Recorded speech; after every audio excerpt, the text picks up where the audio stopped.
Hello everyone, it's a Wembaway here, and it's a beautiful sunny day, and we're at 6 months! Woo! So, welcome to my 6-month video. Thank you for tuning in, and we've got a lot of good stuff for you today that I think you're going to like. So, things we're going to cover in this video today are going to include my channel subscriber count, 137, compared to other big YouTubers now and where they were at 6 months, which is really interesting to be honest, and I think it's a fantastic lesson for anybody who's running a YouTube channel right now. The second thing we're going to look at is Facebook advertising. A lot of people have been asking about, is Facebook advertising worth it? So I ran a couple of my own ads just to see how it did, so that'll be interesting. Then we're going to have a quick look into my own analytics just to see what's changed, if my opinion on my channel has changed, anything at all. Also a bit of exciting news regarding a certain horror game that I played called Decpetion, a little bit of news about that, hopefully. And also, the last thing to address is, am I sabotaging my own channel? Which is a genuine thing. Am I sabotaging my own channel? Yes and no, and we're going to cover why. So, let's get into it. I can't spin in this chair, my knees would hit the wall. So, here we go. At 6 months, these were the subscriber counts of the big YouTubers. Admittedly, could be wrong. My research could be off. But regardless, I think it's really interesting. So, at the 6-month mark, Markiplier had 12,625 subscribers. Oh! What did I do for that? Logan Paul had 4,200 subscribers. Jacksepticeye had 298 subscribers at his 6th month, roughly. Mr. Beast had 109 to 161, so I was in the same range as Mr. Beast now. Am I going to become Mr. Beast? Who knows? Probably not, but who knows. And KSI at this point had 141 to 184 subscribers, so again KSI at this point would have been just above me in subscriber count. But this is a very important point for anybody starting or running a YouTube channel, no matter what month you're in. Don't compare yourself to other channels, okay? Excluding Logan Paul and Mr. Beast, but these guys are gaming channels. Imagine if these guys started at the same time, okay? If you're KSI or Mr. Beast and you're consistently comparing yourself to Markiplier at this point, who's got 12,000 subs and you've got 109, you're gonna feel rubbish, okay? But if you look now, Mr. Beast is obviously up there. That is an important point to think about. PewDiePie, and this is something really interesting, PewDiePie in his 5th month only had 17 subscribers, but in his 6th month he had 700 subscribers. So yeah, he gained quite a few subs that month. Maybe I'll do that one day. Maybe I'll just go bing. I doubt it, because if you look at my previous videos, it's like 123 to 126. It's like 1, 3. But thank you to all of you that have subscribed. But there you go, very important point at 6 months for anybody starting a YouTube channel. Pay attention to that, it's important. Right, into the Facebook ads. I ran 2 recent Facebook ads, and admittedly they weren't horror ones, which is probably a bad idea considering at the moment my channel seems to be horror-esque. I'm going to be changing it again, come on to that later. But I also ran some ads in the past, such as the Ducks one. And of course, you get what you pay for with Facebook, but something really interesting I found is I spent a tenner on this one and I reached 720 people. Now I remember I really niched down on this, but on these ones I've spent roughly the same money and I've reached 2,182 people and 2,399 with 18 link clicks on one and 29 click links on the other. Now the Gubble one, as you can see, which has had 29 click links, it's had more than Fortnite. I think this because Fortnite is such an oversaturated thing that it's like, oh, okay, there you go.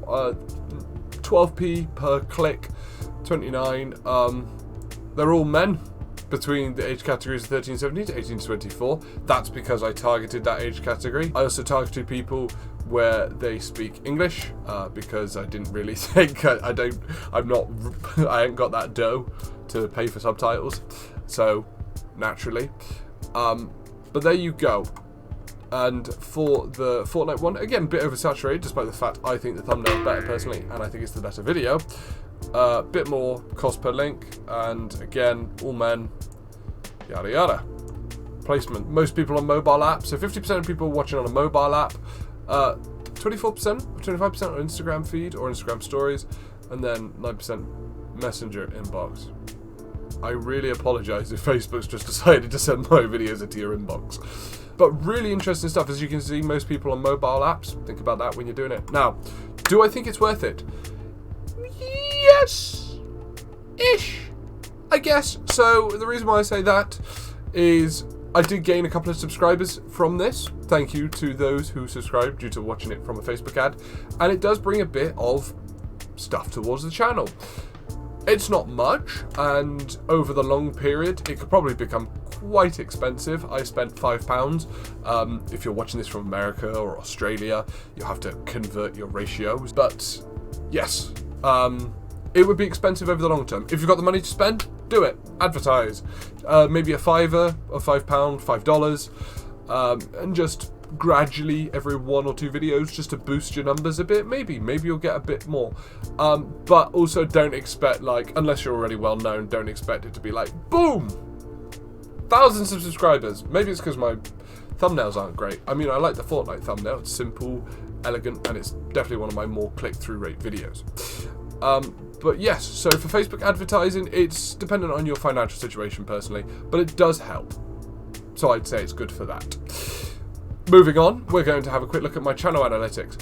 So, the top video this period for me, Fortnite Bean Boozled Challenge. Despite the fact it's the most recent, well, excluding the Terraria one that I just put up, which has only got 4.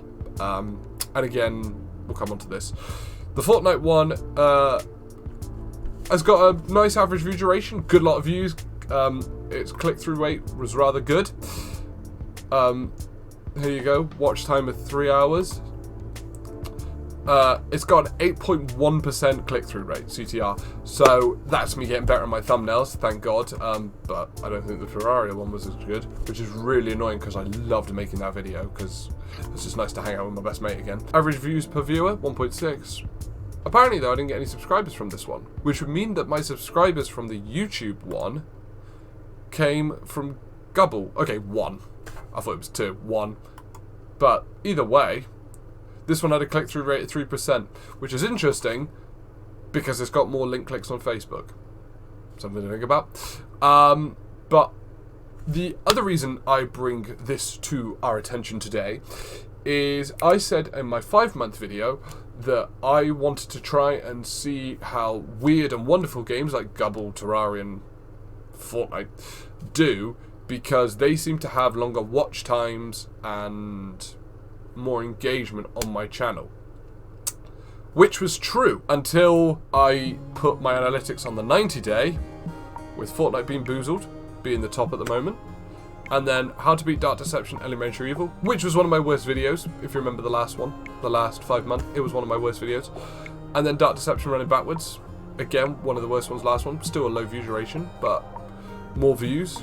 Dark Deception, Walking, again, 4-month review, horror, 3-month, horror with my girlfriend.